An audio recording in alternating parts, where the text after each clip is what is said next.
Alright everyone, I'm Rufio Phoenix, and I know today we're not going to have a cam on this video, but I wanted to bear with you some information that, I don't know. Okay, look, so I loaded into the Crucible, and I had noticed that they're on Destiny, or at least Destiny 2, I'd noticed that there are a lot of players that either choose Titan or Hunter. Look, I'm biased on this term, but I think Warlock is still, I know Warlock is still the master class. So, that's just my personal intuition, but for those of you who are either new players to Destiny 2, or you're getting started back on playing Destiny 2 after a long duration of time away, I'm going to show you some good information for the Crucible. Now I'm going to set up my setup for what I use on the Crucible, since this should help you out quite a bit. Now I usually run with the Dawnblade Attunement of the Sky. That way I can do a mid-air dash, double tapping on B, or pressing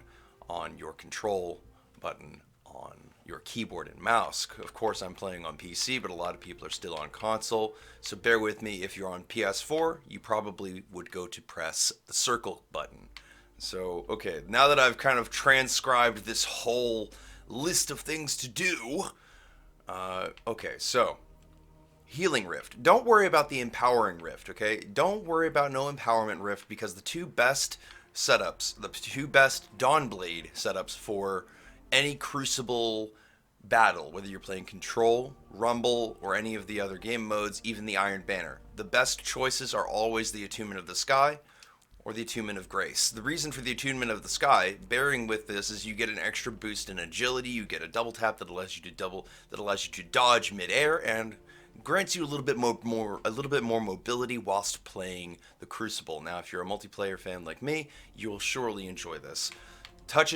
This will jettison fire or embers from your hand upon your melee strike, and will allow you to do so with either a tap on your what is it, E? No.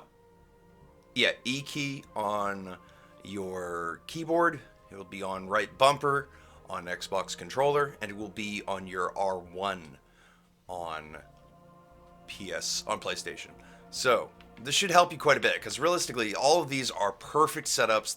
These are all good. Now, I personally would stay away from these unless you're doing strikes. These are perfect for strikes. This is definitely the overall Grandmaster like setup.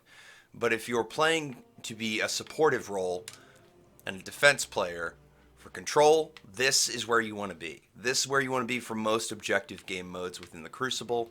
And over here, this is where you're going to want to be when regarding anything combative. If you're playing a little bit more aggressively, I encourage you to use Attunement of the Sky. If you're playing more defensively and more supportively, which is the main objective to any Warlock, then you definitely want to ask too many questions and give a lot of empowerment and healing.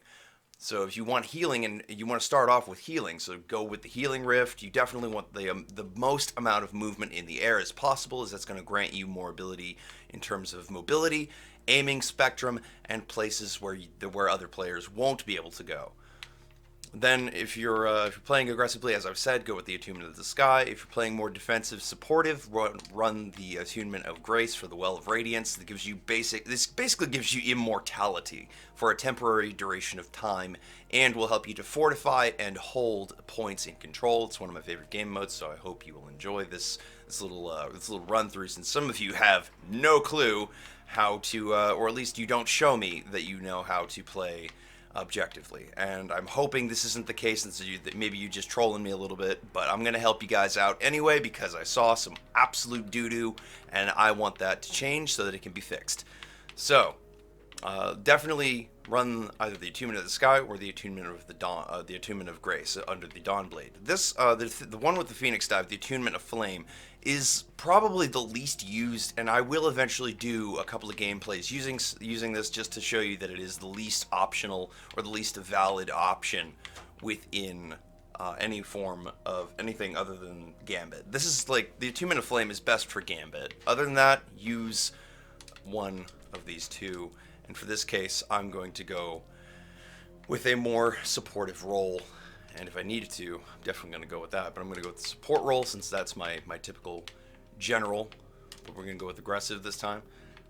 Anyway, Then we're going to go to Stormcaller. The Stormcaller setup, you definitely want to run only the Chain Lightning. Now, while you can use the Attunement of Control, this actually doesn't work very well in any of the objective game modes. While it can allow you to unleash a long-range controlled channel like a Kamehameha wave instantaneously, it is effectively useless and is only good for punctuating a gambit. So I would tell you to either use the Attunement of Conduction, which will allow you to produce electrocuting melee abilities, allowing you to have Storm Trance, which has a fully restored health line, giving you the benefit of health, and allowing your opponents to have less opportunity to kill you.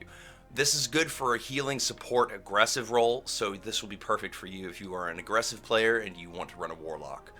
If you're running Warlock and you use the Attunement of Conduction, this is again another good one. Always run the Healing Rift. Never use the Empowering Rift. If you're going to do any form of empowerment, I encourage you to sheerly stick to either Voidwalker or Dawnblade. Dawnblade because it gives you the Well Radiance. Let's go back to Stormcaller. The Attunement of Elements. The Attunement of the Elements allows you to use electrocuting melee abilities, gives you the casting Storm Trance, causes a firebolt of lightning to the ground, devastating shockwave underneath you. So it gives you a little bit of clear out while you're producing it, just in case you're in a hot close quarters build, or you're trying to remove a couple of players from a specific point in control. You're going to hear me saying this game mode. You're going to hear me proposing this game mode quite a bit.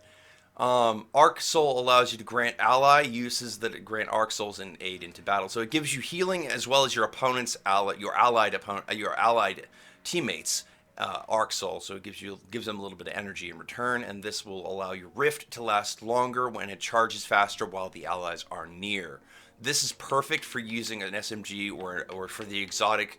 This is the best option you're ever going to have if you run the Risk Runner, which is an exotic SMG within Destiny 2, and is possibly one of the best for chaining different combos. And this is definitely a combo class, so I would tell you to specifically run the Attunement of Conduction. Voidwalker. This is where things get hinky. You ready? Okay, so I hadn't quite set this up attuned, perfectly, but if I'm going to, then we're going to go ahead and put on the Axion Bolt. We're going to put on the Empowering Rift. We're going to use Teleport or Blink, which allows you to quickly jolt out of a fire harm direction, and gives you can go anywhere with it, and you can do it multiple times in a row. This allows you to quickly evade bullet damage and dodge behind corners and be out of peripheral view or focal view. Alright, so we're going to start with Devour, the Attunement of Hunger. Kills with this melee ability regenerate your health for a short time afterwards. Kills restore additional health. This is good because this will give you health, allowing you more time to empower your teammates and abilities a little bit more progressively. Giving the ability with the Feed the Void.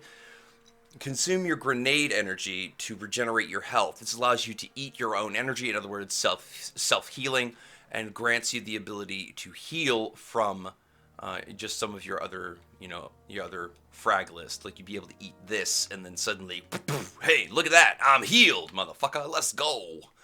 But anyway, Vortex. Vortex creates a Nova Bomb that creates a singularity and continually damages enemies trapped inside. With kills with the Nova Bomb, grant the Devour effect. So with the Devour effect, this will grant you regenerational properties while also taking damage and dealing damage. Or just while dealing damage. With Insatiable, you'll be able to devour. The Devour effect is active. Killing your enemies extends its duration and recharges your grenades. So this is a perfect setup for empowerment, giving you maximized healing. Takes a little bit more tact than I'm used to, but definitely works very well with the Empowering Rift. Using the Attunement of Chaos, Entropic Pull allows you to strike an enemy and drain your enemy's life force at the same time, so you get to deal damage and take damage, give and take. So you'd be able to use the Chaos Accelerant, and this you would have to use the LB button, press and hold. Overcharge your grenade making, or your L1 on PlayStation, you'll be able to overcharge your grenade, making it more deadly and more effective. Nova Bomb allows you to travel slowly, however seeks enemies, so it has a homing effect. This will allow you to narrow in on some of your opponents and then soon quickly get out of the way and then start onto another path. Void abilities cause enemies to explode. This is a beautiful way of saying hello and goodbye. I really think that if more people played the Warlock, a lot of people would be satisfied. And you know what? In my opinion, in the end, they're all satisfied. So this is going to be another good piece of advice. And since I do have a lot of light leveling to do, I did just recently go for the cross save, bringing my character from console over to PC, so that you can tell. But weapons that you should always use within the Crucible. I know that a lot of people will tell you, oh, just use a shotgun. They are trolls, and they're telling you to be the biggest cheese wheel of all time, getting you into trouble. Stop it. Don't listen to them. You should listen to me, and I think this is why. Number one, when you're running a Warlock, for the Warlock class or species, the Master class, the Master Race, okay? If you're running a Warlock, the best thing you can possibly do is use a Scout Rifle that gets bonus damage and does very well at a played range. Assault Rifles are perfect for a little bit more aggressive playstyle and allow you a bit more flexibility within the Crucible. Shotguns, I have one, but I don't fucking use it. Like, I really don't. I'm gonna don't ever bring a bow to a Crucible match or an Iron Banner. Don't. The bow is good for Gambit and strikes. Leave that for those specific purposes. Pulse rifles are a beautiful way to take down enemies within the Crucible, especially on a large extent of the maps. A lot of the maps do take good cunning, and if you're a cunning warrior and a cunning mind, then you will do very well with the pulse rifle. And as they all say, or at least they should, if they don't, there's nothing more dangerous than a curious mind. Anyway, Risk Runner. The Risk Runner is a good SMG. It is really well balanced, very powerful, and has good response time and aim down sights time. So its ADS is perfect. Its bullet damage output, beautiful. Impact is a little low, but deals damage very quickly. And if they're using an electrostatic class, this will be your best friend, and it's the best response within the Crucible, allowing less players to use the Stormcaller or Electric or Arc subclass within any of the Hunter, Titan, or Warlock subcategories on the class basis. But anyway, fusion rifles, no. Auto rifles, yes. Hand cannons for secondary or special weapon or sidearms, yes. Anything on the power weapons, I would encourage you that if you are using a Warlock, run either a rocket launcher in the Crucible or a sword. If you don't have that, it's okay to run a sniper rifle. You'll be less likely to use it, so I would most likely encourage you to use a sword or a rocket, just so you can occasionally make a little bit more fun out of your gameplay and giving you more bonuses towards your win-loss and your kill-death average, which is accounted for, by the way. Anyway, so you've heard my opinions in terms of how, or some of the best options for the subclasses between Void Walker, Dawnblade, and Stormcaller, or the Void, Solar, and Arc subcategories within the Warlock. As long as you're having fun. We've also gone over the best weapon types to use within the Crucible, and I specifically value most of the Crucible on the game mode control, as that is the most populated and the most fun to play. At least in my opinion. I may be wrong there, but I believe that in my opinion, the Crucible control, best place to go. Anyway, I hope you had fun. I'm glad if you were here to see this video, thank you very much. I hope you will gain something from this, and I will see you with another video after a little while of playing as a Warlock. I'll go and make some more content if you really enjoyed this, and I'll do that for the Hunter. And if you really want to see more, I'll come back to you with a Titan build. Anyway, guys, I hope you benefit from this, and I will see you in the next video. I'm Rufio Phoenix. Stay awesome and a ninja. Peace.